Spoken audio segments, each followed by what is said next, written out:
Well, hello, welcome to the weekly gaming quick save show recorded live at 3 p.m. Pacific time every Friday right here on Twitch today. It's game of the year finally. I took a little bit of extra time and I played a couple of games the last 2 weeks that have made very should have played them earlier basically. I'm gonna go right into the list. This show is completely different than normal. Usually do a little jokey news thing. No, all about games right now. That's the wrong thing. Here you go. Honorable mentions, game of the year, chronologically, in the order that I played them, not in the order of release, although it's mostly in the order of release, because I'm insane. Sales of Zesteria. Fun fact, I import roughly one game a year to play in Japanese, partly just to keep up with the language because I took it in college and stuff. So I usually import a Tales game.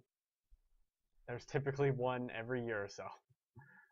But I really enjoyed Tales of Zesteria. It's not a top 10 game. I like what they changed with the battle system. I like the characters. But now it's been like a year since I played the game, so it's getting kind of old. I also like the mixing of characters. So you could have a human and then a spirit character, and they can combine into like a super form and do different attacks. That was really cool. It's a very the Tales battle system has stayed relatively the same for a long time, particularly since the PS2 era to now. So it was nice to see some pretty significant changes into the gameplay. Also, Hotline Miami 2. I love Hotline Miami 1. Hotline Miami 2 is great, but it changes a lot of things that I think are not for the better.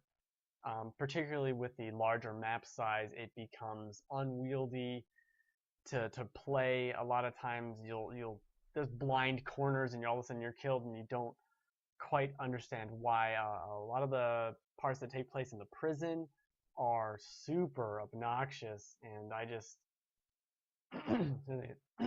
they just weren't fun to play in those ways. But I love the gameplay, and I love the survival horror aspect of it. Great game, not top 10. Basically, I have 10 games here that are 11 through 20. That's how I describe them. The Order, 1886. I actually really like this game. It's a perfect $20 game. It's, I don't know, about 8 hours maybe. But it's a lot of fun. It's gorgeous. I think the different weapons are cool. I thought the story was interesting. I liked the quick time event stuff. I actually like quick time events. It's got a lot of fun moments. It definitely doesn't deserve all the shit it gets for what, being short or for not living up to expectations. I didn't have high expectations at all, so it worked out fine. I still think it's a really good game. I hope they do make a sequel. I thought it had some interesting ideas. It kind of got muddled and convoluted in itself, but there's some really cool moments in it.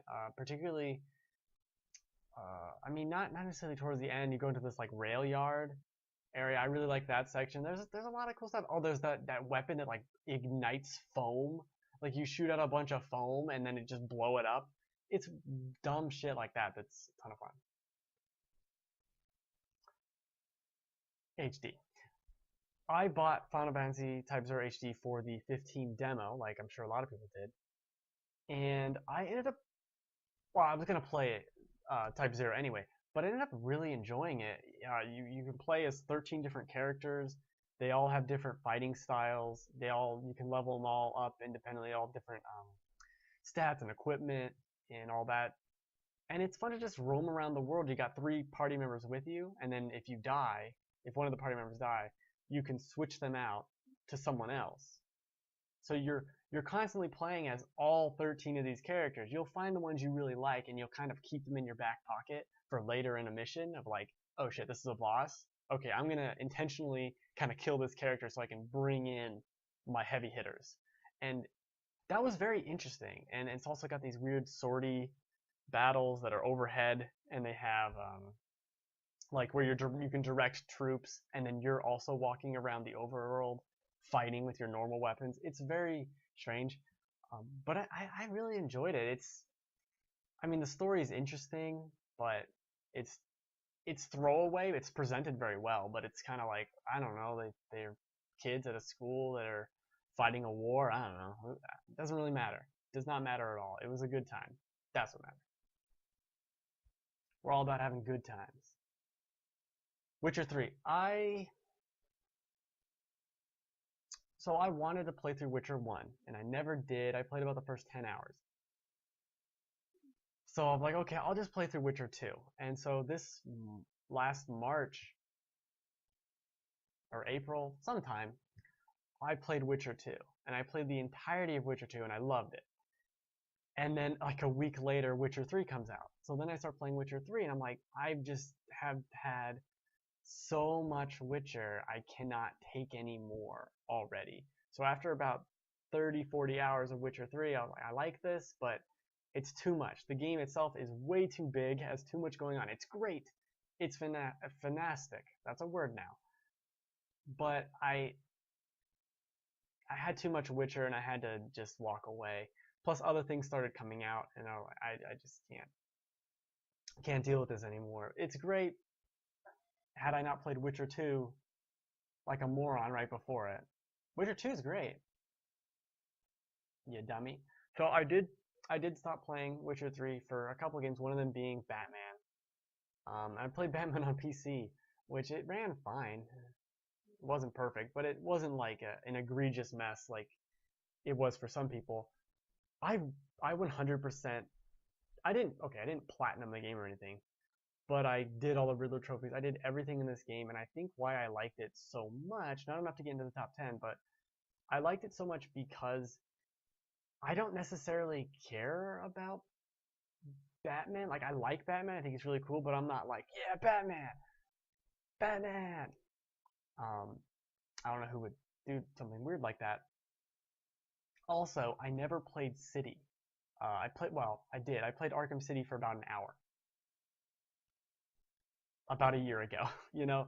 So when I got to Batman Arkham Knight, I'd only played Arkham Asylum, and I didn't really have any...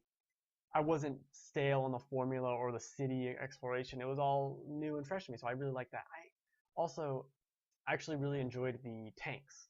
The one tank that you drive, the Batmobile. I liked all the races with it. I liked winching things and using that for puzzles. I liked all the puzzles that the Riddler did. I mean, collecting all those trophies is obnoxious and stupid, but I did enjoy doing it, and I did do it, in particular because it was so easy to. It was like, oh, I just beat up some random guy and he tells me where 5 things are and I can go and do it. Sure, I'll do that. It's super easy. I don't know. Oh, I didn't like how the weapons you get, they don't... In the other games, it was kind of like, oh no, I need to go get this weapon that I didn't bring with me for some reason. But in this one, it's like you go back to your base, I need to pick up this weapon. Well, the city's like on fire, dude. Why didn't you just take your whole bat utility belt? He's a weirdo. Lost Dimension. No one's talking about this game because it's a niche PS3 strategy RPG. And it's great. It is great. It tries to do, it's kind of like Danganronpa mixed with Valkyria Chronicles, but more strategy than Valkyria Chronicles. This is a game of, I mean, you're moving around in a 3D space, going to attack, you have different moves, you can do all these interesting mechanics, like you have, besides like MP, I forget what it's called, but it's not MP, besides MP you have this other sanity. And if you lose all your sanity, your character goes berserk. And when your character goes berserk, they will fight anyone, and they become super powerful. So if you fuck up and you make them go berserk by, like, one time I resurrected a dude, and then that made the healer go berserk, and then the healer killed someone else because he was berserk. It's you know, it's a double-edged sword in that respect, and it becomes such a rich strategy game of like, I'm going to send this person over here, trigger the berserk, they're going to wreck shop over here, and then they won't be able to get back to me because they're berserk for like 2 more turns. And they will beat the shit, if it's a melee character, out of anyone if they're next to them. So you have to send them in there, make them purposely lose their sanity. It's super deep and interesting like that. I have a lot of complaints with the story, but I loved the game. maybe looking at this, maybe I should have put it higher. I really did like this game. It's really good. It's really fun, and no one's talking about it, so Lost Dimension. Definitely, if you still have a PS3. Rare Replay. Big fan of Rare. This game made me realize that Rare makes a lot of garbage. Um, but that being said, it still contains a lot of good games, particularly Banjo-Kazooie. I'm fighting off a sneeze for like the last 5 minutes, driving me fucking insane. There's Banjo-Kazooie.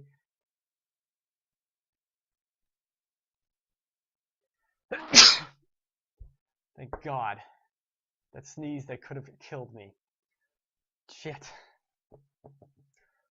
Banjo-Kazooie is still fantastic. Battletoads is great. Something in my eye, of course. But really, with games like Battletoads and really just Banjo-Kazooie, that's what this is. This is Banjo-Kazooie's awesome hour. Because everything else is kind of... Oh, Viva Pinata too. Why do I have to sneeze again? Fucking lose my goddamn mind. Until Dawn. This is one of those games I played during Christmas. Very festive. But I love what they did here. This is the Resident Evil game I did not expect to play. The one I did not expect. The one I didn't know I wanted. In a lot of respects, there's several hours of this game where I had to like put the controller down and be like, this is what Resident Evil should be like, exploring this dark and moody environment and the things that happen, the things that pop out. It's not about shitty controls during combat in like the old Resident Evil games. It's about quick time events and being quick on your feet and escaping something, and that's what I loved about it. I have some complaints with the story. It's butterfly afflect. That's a word too.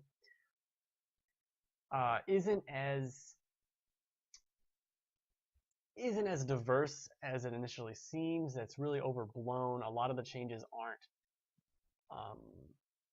that dramatic, let's say. You're still going to end up at the very end at the same place, doing the same thing to defeat the same thing. But still, really enjoyed the game. It's great. It's just almost in my top 10. That's another one that's right up there with like 11 or 12 or something. And Undertale, another game I beat this week. This Tuesday. This game I played for an hour and I was like, this game is stupid and I don't really care about it. And then I noticed that it gave me a Steam trading card, and I like looking at the Steam trading cards because I'm a loser. And so I look at this card and it says I can sell it for 40 cents, which is, I mean, obviously not like a lot of money, but 40 cents is a lot with those trading cards. Usually you're going to get 13 cents if it's good, or like 8 cents, 6 cents. You're not getting a lot of money. So I'm like, 40 cents, I'll sell this stupid ass card. I don't even care. And with that cheap mindset, I went back into the game and I booted it back up to get another card because I'm a cheapo and I want my 40 cents. And I was like, okay, well, I booted up the game. I might as well play some more. I ended up playing for another hour, and I really enjoyed it. It's really funny. It's really clever. The bullet hell stuff I'm terrible at, but I like its whole idea. I absolutely love the puzzles in this game. And I also sold 3 trading cards for like a $1.50. So that can't hurt. It's really good.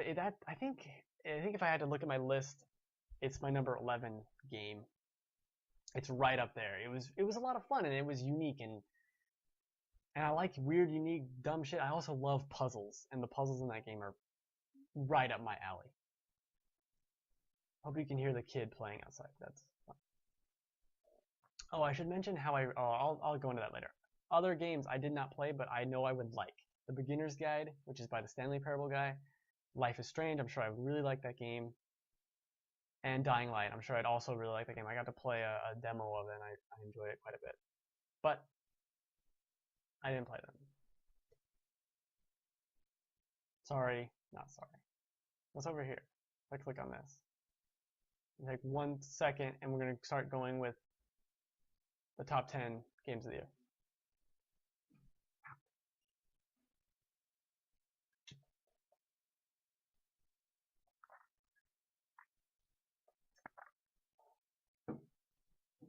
my squeaky chair.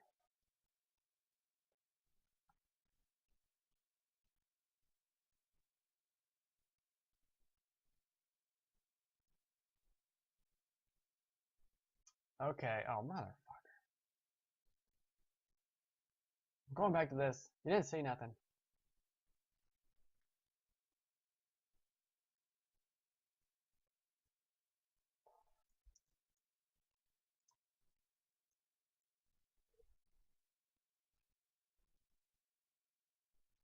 Well, I also have my handy dandy whiteboard I got here. So I'm going to write them down because you're not going to be able to see the list as I do this. This is really inconvenient. All this shit on this table. Like that nice marker noise. So how I chose these games was I listed all the games I played in the year, and I basically pit them against each other. Do I like this game more than this game? Do I like this game more than this game? And it took about an hour of heated debate in my mind, multiple personalities, and I came to a list of eventually like, yeah, I guess this is the list. And we'll start with number 10, and I'm going to put this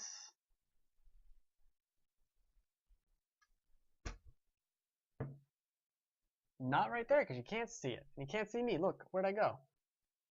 I look like a whiteboard. Oh, perfect. I can put it right here. Oh, that's going to fall and break everything I own. Perfect. Okay, Axiom Verge is the number 10 game of the year. You can't even see it. This is a very professional show. Very professional. Why do we even have this whiteboard? You know what? You can go fuck yourself. Axiom Verge is another game I played about a week and a half ago. There was a bunch of games, about 5 or so I bought on Steam that I wanted to play, like Undertale. And Axiom Verge was one of them. And this game is so smart and clever, and it's the best Metroid game in a long time, except for maybe another game later in the list. Really enjoy it. It's very creative, and like the teleport mechanic was something I did not expect, and was completely original, at least from any of the Metroidvanias I've ever played. I do really like that genre. It's gorgeous. It's also made by one person, which is, if you want to feel bad about yourself and feel unaccomplished, that's a great way to do it. It's so much fun. It's a great game. I mean, the bosses are ridiculous. Like, this boss was really cool. They all have like a secret way to get to them that you're not quite sure. Like, oh, and then you find that, like, this one in particular, like, oh, this is a good strategy. I didn't think of that at first. Very creative, very original. My one complaint was there's no like teleporting or quick way to get around. Like, there's this one area that's like a travel passageway to all the areas, but getting around to find all the secrets after I beat the game, I didn't want to do. Still, very, very fun game. Like, it was just, it reminded me how much I love Metroidvanias and how long it's been since we've had one from Nintendo, or one that's even, or like even a Castlevania, 2D Castlevania that's good. We just get a bunch of garbage now. That's basically all we do. We just get a bunch of garbage, and we have to pretend we like a bunch of garbage. Should I even bother continuing to write on this stupid-ass whiteboard? I should have just wrote everything on here already. Fucking moron. When I write on this for the next one, I'll write on the board while I talk about it. Super Mario Maker. Admittedly, I'm not a big Mario fan because I'm terrible. Absolutely terrible at Mario games. And I also like making a lot of noise that's going to get picked up on the mic and making, just make things annoying. But I ended up playing Super Mario Maker, and I streamed a lot of it.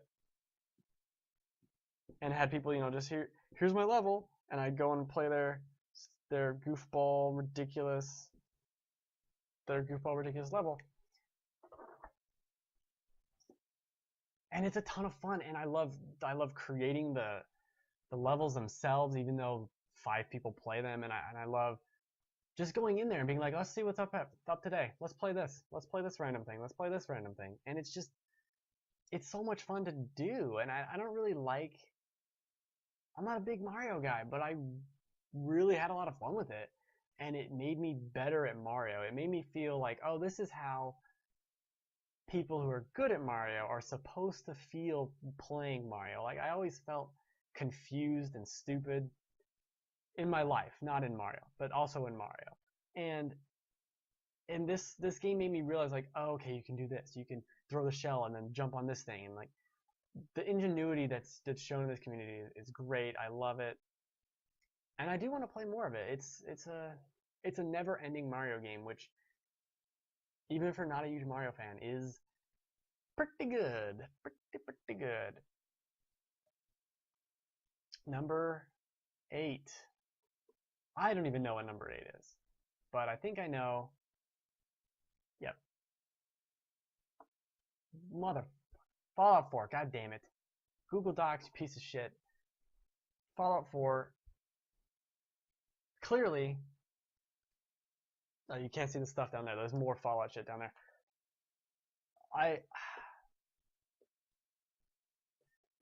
I'm a big Fallout fan. Now, Fallout 4 did disappoint me a lot, and that is why it is so low, relatively. Because this game has a lot of problems, not just technical problems, I'm talking design problems, in terms of the crafting is kind of a mess, the town settlement building is a mess. The combat, I think, somehow is worse than Fallout 3, at least from my recollection of Fallout 3. But still, I love this world. This post-apocalyptic world is so interesting to me and so beautiful and solitary. And I love exploring it and seeing what's like. There's missions where you go in there, you just go into a building, and the entire mission takes place in the building. And it's so interesting and fun to me, and I love seeing what's around in the next corner. I love how it tells the story, even if it's jumbly, and the story itself. Immediately, I just finished the Memory Den. That's just, after 40 hours. That's all I did. It's a lot of fun. It's conflicting because I love the game and I love what it's going for, and I love all these things about it. But there's so much wrong with it. I'm like, no, it's held back. It's held back by some of the stupid shit that was also in Fallout 3, but now that I'm older and I know what I know now, and I've played games like Witcher 3, I've seen it done better. And maybe, I was thinking about this, I already made my list and I made this whole thing, and I'm like, fuck it, I'm not changing the order. I don't know if Fallout 4 should be even this high on my list. I do really like the game, and I do still think of it very highly, but it was ultimately disappointing in a way that was like, in the same way if like you had a kid and you expected them, the stupidest fucking example, if you had a kid and they were going to be in the spelling bee or something, and they like failed in the first round, you'd be like, well, you qualified for the spelling bee, but kind of sucked at it, you know. So you're disappointed that they did something great but then like fucked it up immediately. That's how I feel about Fallout 4. A beautiful disaster. Fallout 4. Number 7. Mad Max. Now, Mad Max is another game I played, and I'm still playing, because it actually is kind of long. The thing with Mad Max is, just like Fallout 4, oh, it's not perfect. Its ground combat is kind of a mess. I've said that word a lot, but it is also a mess. It's a fun mess. And the thing about Mad Max is driving around, like, oh my god, there's some of these moments where you have a guy in the back of your car with a harpoon gun. And when you aim the harpoon gun, it slows down time so that you can shoot out someone's tire, yank it off, and then your car goes like flying off. And you can harpoon the driver out of the car, launch them into the air, and they just go crashing. And it's a beautiful display of technology too, because of the particle effects in here, and the shadows are so, like, because of the world's kind of desolate, it's a desert.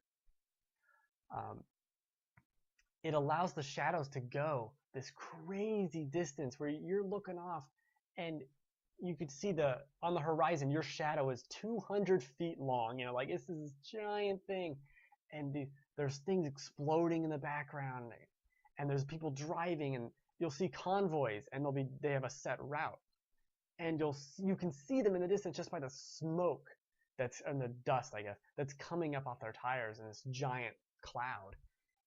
And it's so much fun to just wreck these other cars. It does perfect explosions. It's just fun. That's what this game is. It's not perfect. It's not, oh my gosh, this is, it's just so fun to play. And I was thinking about this too. It is the perfect movie game. This is probably the best movie game we've ever gotten. It's not based on a movie, but it's based on a movie universe in the same way the Batman games are, and it fits perfectly. Like when it gets to night, it has the blue hue like Fury Road did, and in the sunlight and seeing the effects, it feels like Mad Max. With the car combat, it's great. The car combat is so much fun, even if you can't really get to the point of like movie level ridiculousness, because that'd be impressive. But it's so much fun. I really enjoy this game, and I feel like it kind of got lost because of Metal Gear Solid 5, which may be on the list. Who knows? Anyway, Mad Max is great. Number 6, surprise, shocker, Resident Evil Revelations 2. Squeaky marker for you, Resident Evil. Oh, I write like a freaking 3rd grader. Yeah, that's how words are spelled. I'm a big fan of Resident Evil. Big fan, as evidenced by putting Revelation 2 on my list. And this game has a lot of moments that are the most Resident Evil 4 moments we've had in a long ass time. And they're great. They are so good. This is basically, if every single Resident Evil game from now on was this, I would be pretty damn happy about that. It is so much fun. I mean, there's moments where you go into a building and you gotta collect the keys, and you're walking around, all of a sudden there's a monster loose here, and you gotta solve, like, oh no, the ceiling's going down. Like, it fits all the Resident Evil stuff. It makes having 2 characters interesting in that one is like the main fighter, and the other one is more or less not defenseless, but they're kind of limited in what they can do. They can still run around and dodge, but they can't fight. They don't have a gun. Like one of the characters has a flashlight, and you can find hidden items. This is a flashlight now. This is a flashlight. You can find hidden items on the ground and all that. And the other character, oh, what was it? She can't be seen, or something weird like that.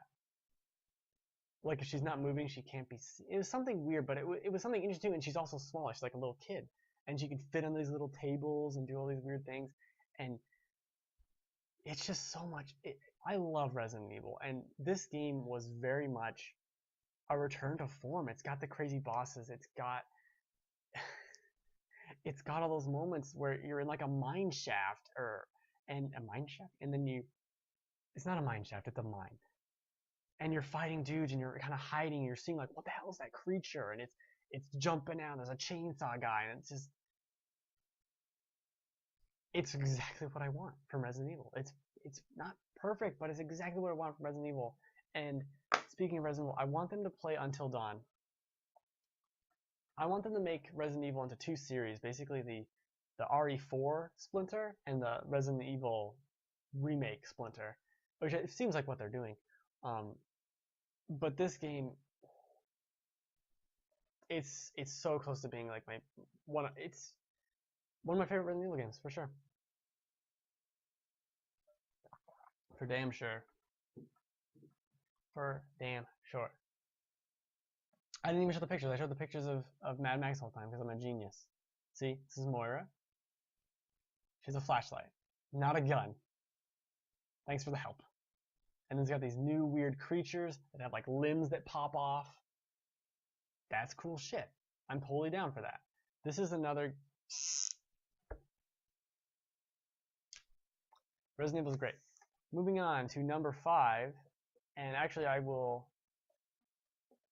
show off the list. God, fucking markers. Boom. My write like a 5-year-old child over here. So yes, number 5 is Her Story. Another game I played last week, basically in 2 separate 2-hour marathon sessions. What this game does, and I won't spoil it at all because there are things to be spoiled.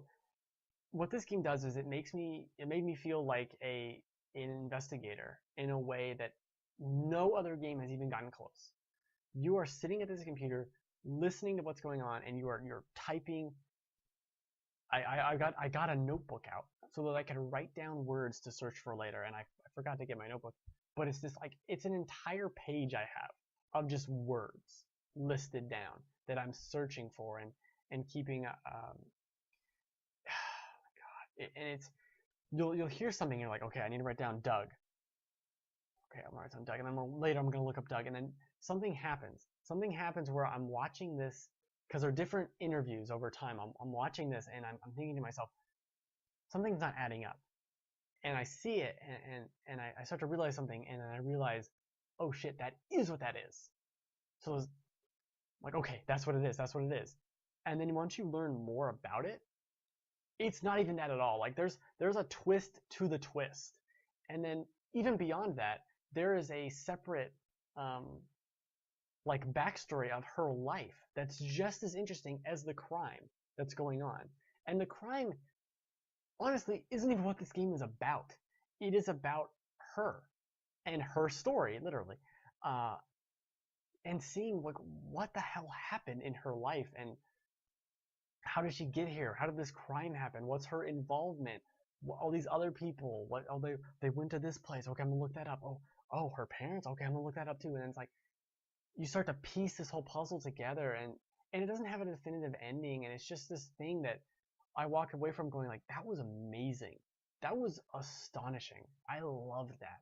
I would play a game like this every 3 months. Just give me another mystery to solve with a bunch of random clips of someone. I would play it. It is so unique and interesting, and I loved it. I loved every second of it, even though using my keyboard the way I have it was like super awkward.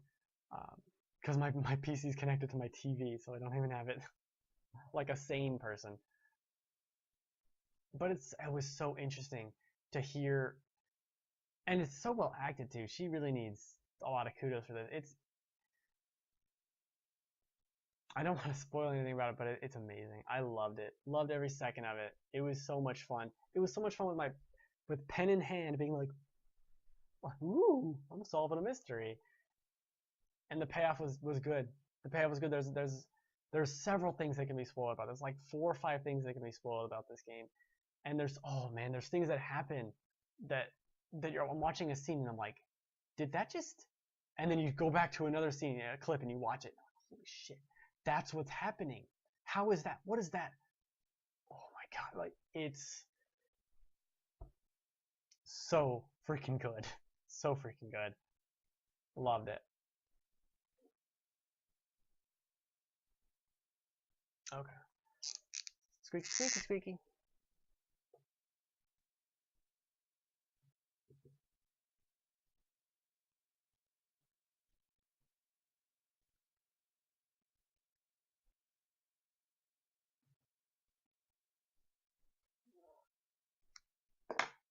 I should have just wrote everything on it. I'm a moron. Okay. Ori and the Blind Forest. I mentioned there was another Metroidvania game that I feel did better. And that's Ori.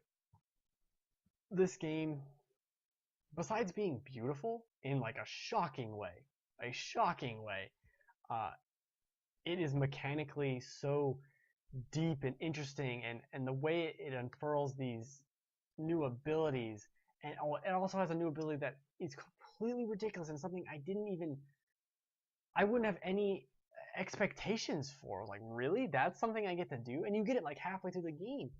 And it's basically the ability to, like, enemies will shoot bullets, not bullets, but like stuff, projectiles. And you can like shift through the projectiles and use it as a jump, like as a boost jump from the projectile. And you can also reflect projectiles with that. So if you boost through this projectile, it'll launch in the opposite direction that you launch. And that just changes the entire game. It features incredibly tense platforming moments that are fantastic in a way that they're the boss fight. You know, like you gotta escape this area, and that's the boss fight. There's no stupid boss you have to kind of fight. Like the combat's fairly limited, but very very well implemented. But these escape sequences are, while frustrating, are amazing. And when you get it down, it's exhilarating. It's like defeating a boss in Dark Souls or something. Like, it is exactly what I want from this game. I wasn't expecting to like this nearly as much as I did, and it exceeded all expectations. It is so much fun. There's really only one big complaint I have about this game, and that is that after I beat it, I couldn't go back and keep playing it. Like, it closes off your save file, so you can't go back and collect everything, which is a no-no. And I would have gone back into this world and just wandered around and collected a bunch of random garbage, because it's so good. It's so well put together, and like some of the final areas where you're jumping off shit and reflecting bullets, it's impressive to watch. It is amazing.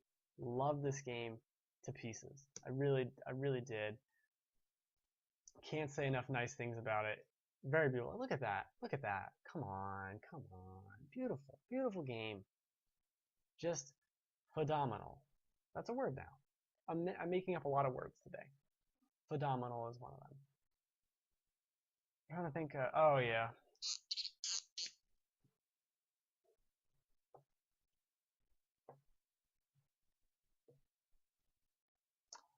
I'm just going to fill this out for the rest of them.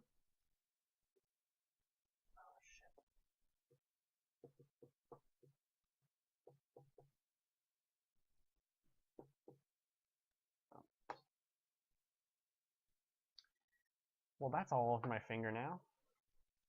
That's what she said.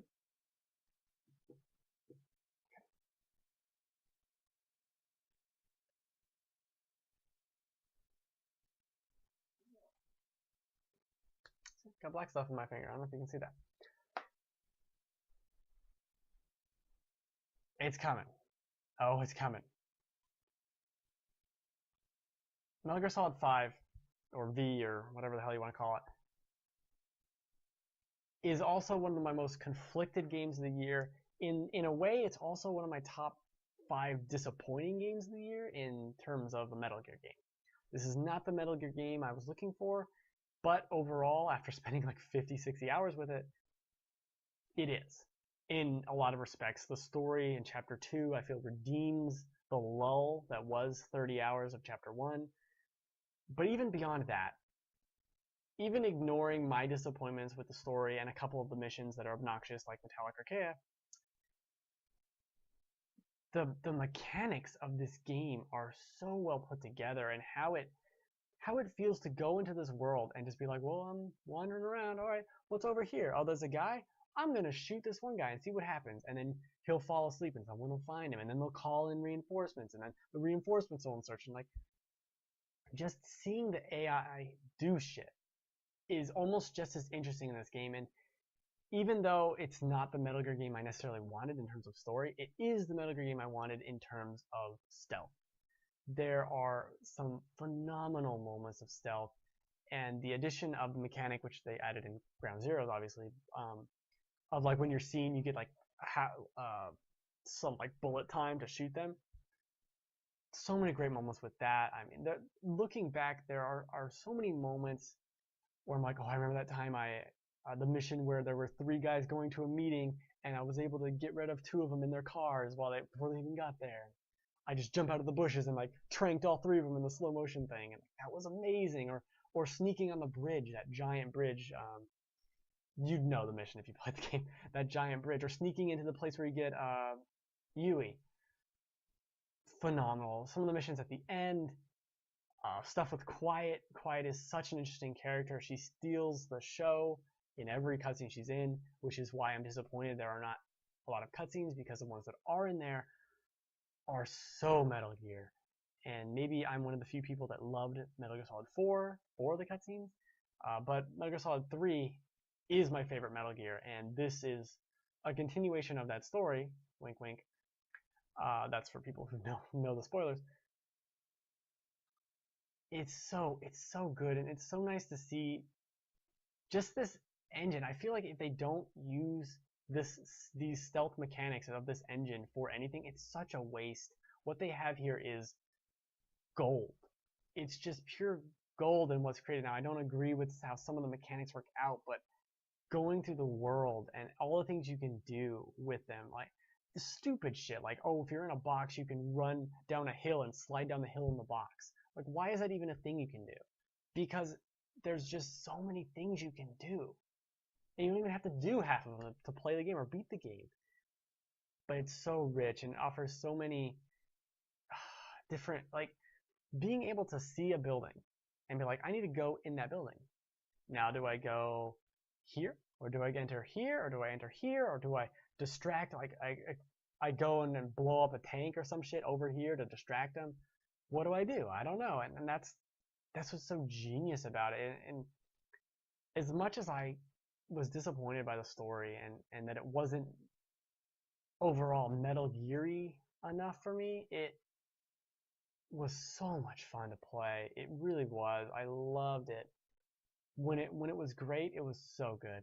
It was phenomenally good. To the point of ridiculousness.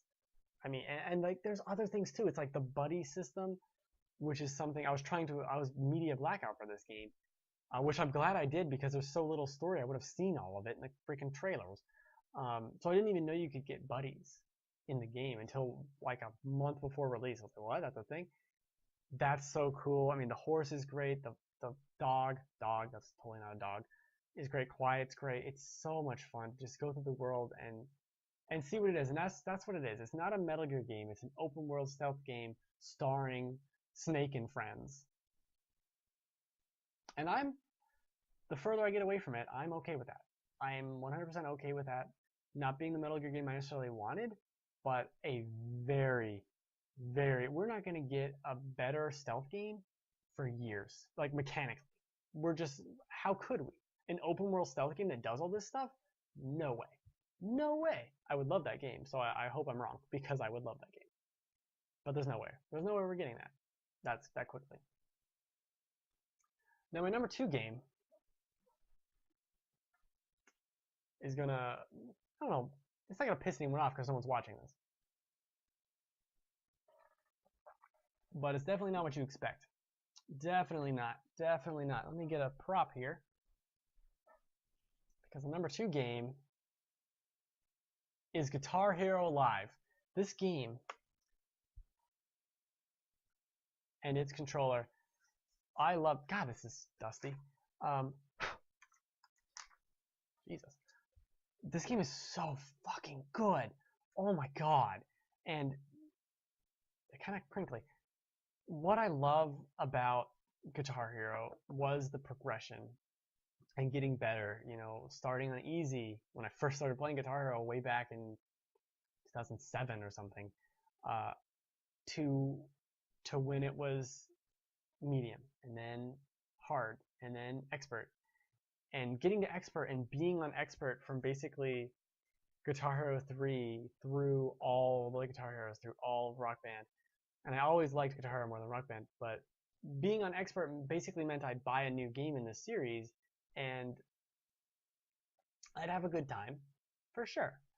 But I would just be at that level and I would never have that progression of getting better. And that is what Guitar Hero Live brought back, and that's why I was so excited for it, and that is why I love this game. I'm going for the platinum in it, which is basically just a grind at this point. I already did all the difficulty ones. It is so much fun, and what was so much fun about it was learning the controller. And even now when I'm playing on Expert, there's crazy shit going on, and it is such a blast to play. Like this new layout here does so much to make the game more interesting. Instead of it being, you know, five keys, so you have one, you have these threes, and then it gets these things where it's like mixing it up. So then you got to be doing things like this. You got to be ready for it. It never does anything like that, does it? Yeah, it does. It does. But it's so much fun, and having to start it at regular, which is the new medium, and then go from regular to advanced, which is the new hard, which I don't like these names, and then going from that, like going from regular to advanced was a step. That was a big step. There's new things with this. Your mind doesn't understand it yet, and getting to that level was so much fun, and getting from advanced to expert, so much fun. And the fact that I can turn it on to the live TV stations and just play random bunch of songs, like who gives a shit? It's so much, what is it called? Decision paralysis or whatever, where there's too many choices and you don't know what to pick. That's what this solves. By having these two radio stations, you can effectively just sit there and be like, oh, I want to play this, okay. Oh, this other channel's playing indie pop hits of the 2000s? Okay, I'll go over there and play those now.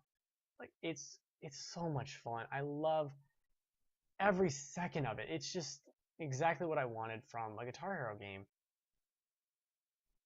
And even I should talk about that. The stupid, goofy acting for this is so funny and so terrible. I love it. I love it. It's so dumb. I want to see more of it. It's so goofball. You see these people who are acting to a robot which, by the way, has arms during some of these scenes because you give band members high fives. But seeing these people act and looking at it, some of them are like, and some of them are just like, yeah, I guess this is a cool thing. It's so funny. That's part of the fun to me, is seeing these goofball actors act up a storm for no reason to a giant robot that I'm sure is there. But back to the actual gameplay. There's nothing really I can complain about. Certain things and certain note charts are better than others. But biggest surprise of the year to me, Guitar Hero Live. Loved all of it. Loved it to death. This is the game where I'll still turn on for about an hour and play it throughout the year. I mean, it came out in October. I played it basically until Fallout came out. I was playing Guitar Hero, and then after that I played it some more, and then over the holidays I played it some more, and then PlayStation Network went down, so I stopped playing it. But I'm going to keep going back to this game because I want to get the platinum, but also because it's so much fun, and it's exactly what I wanted, and it's exactly what I needed, and Rock Band can go suck a dick. Because I'm not buying it. I'm not buying Rock Band 4. I bought basically every single game in this stupid thing, except for like AC/DC. I didn't buy that. I didn't buy the Green Day one. But like I had Guitar Hero Aerosmith, loved it. Guitar Hero Metallica, loved it. Guitar Hero Van Halen, loved it. I love all this dumb shit. Love this. Love this. I don't want them to release a new game next year. I want them to release like an expansion pack, basically. I don't need a new game. I just need an expansion pack. Expand on the service. Give me new songs. Done. Love it. Love it. So good. But not as good as number one. Take a little more water. Fancy. On my water bottle. Number one.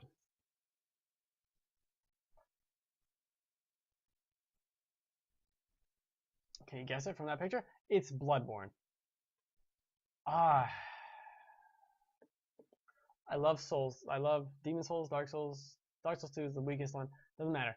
Bloodborne is by far the most fun I've had. But any game this year, probably the year before, who knows?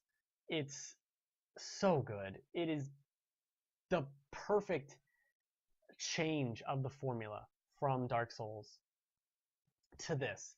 It is still Souls. It is still difficult, but it is difficult in a different way now. The dodging, the fact that you can't block is so revolutionary, and it took me several hours to get used to it, but it was great. It was unbelievably great. I loved every second of it. I have the platinum in this game because it's borderline perfect. Like, there are things I don't like about it, and there are things I would change, but like adding the gems that you can use in your weapons, they're all trick weapons, so they all change. Adding different moves, like, oh, now you can charge attack with R2 with every weapon. Adding things like that, learning how to get by these enemies, fighting these bosses that are huge and incredible and tough. And when I was going for the platinum and going through these chalice dungeons, and the chalice dungeons are the weakest part, it always came back to, like, I fought what was it, the bloodletting beast, the poison one. Forget his name off the top of my head. Fighting, there's a version of him you have to fight when you're doing the chalice dungeon stuff to get to the platinum, and I was fighting him so many times, and you just get so good at it, and it gets to the point where I'm fighting him for like 5 minutes and I haven't been hit, and but I've been hit maybe a couple times, but like I'm dodging everything and I only have a very narrow window to attack, and it's such a perfect meld of all the mechanics and everything I love about the Souls games. The difficulty, the not necessarily obtuseness. I don't think these games are obtuse or intentionally confusing. It lays everything out for you. It's like, these are the moves you can do. There's no secrets here. Maybe you don't know there's a jump attack. You don't need the jump attack to win. You don't need that. You don't need that at all. You can beat every boss in this game with your fists. You don't need some special ability, some item you find along the way. No. You can beat this game in starting equipment. And that's what's so interesting about it too, is I do beat the game in the starting equipment pretty much. There's like one set of armor that's definitively better than the first set that you can get at the very beginning, and that's what I used for the entire game. For the entire game. And I used the starting weapon. Like, it doesn't even fucking matter. It matters how well you use the weapons. It doesn't matter what weapon it is. It's how you use it. And that's what's been so good about the Souls games this whole time, and what's fucking phenomenal about Bloodborne. It is,